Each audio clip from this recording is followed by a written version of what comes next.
నటుడు మంచు మోహన్ బాబు ఇంట మరోసారి విభేదాలు చోటు చేసుకున్నాయి.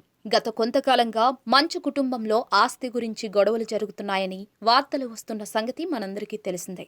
అయితే మరోసారి ఈ కుటుంబంలో ఆస్తి గొడవలు నెలకొన్నాయి.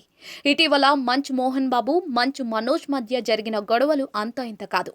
అయితే వారి గొడవలను కవర్ చేసేందుకు వచ్చి TV nine channel reporter Ranjith Kumar చేతిలోంచి మైక్ను లాక్కొని ఆ మైక్తో రిపోర్టర్పై మోహన్ బాబు దాడి చేశారు. గాయపడిన రిపోర్టర్ రంజిత్ కుమార్ ప్రస్తుతం యశోద ఆసుపత్రిలో చికిత్స పొందుతూ ఉన్నారు.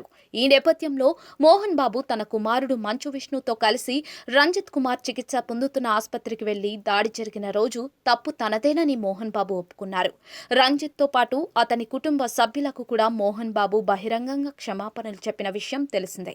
మోహన్ బాబుతో పాటు మంచు విష్ణు కూడా జర్నలిస్టు రంజిత్ను కలిసి పరామర్శించడం జరిగింది.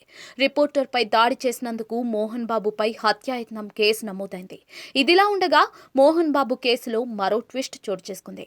ఈ కేసులో భాగంగా మోహన్ బాబు ముందస్తు బెయిల్ కోసం హైకోర్టును ఆశ్రయించారు. అయితే మధ్యంతర ఉత్తర్వులు ఇవ్వలేమని, కౌంటర్ దాఖలు చేసిన తర్వాతనే విచారణ జరిపి నిర్ణయం తీసుకుంటామని కోర్టు తీర్పునిచ్చింది. దీంతో ఆయన హైదరాబాద్ నుంచి చంద్రగిరికి చేరుకుని శ్రీ విద్యానికేతన్ నుంచి వెళ్లిపోయారు. అయితే ఏ క్షణమైనా పోలీసులు అరెస్ట్ చేస్తారనే భయంతో మంచు మోహన్ బాబు మళ్లీ అజ్ఞాతంలోకి వెళ్లారని సమాచారం. ఇకపోతే మోహన్ బాబు 2 గన్స్ ని కూడా పోలీసులు సీజ్ చేసిన విషయం మనందరికీ తెలిసిందే.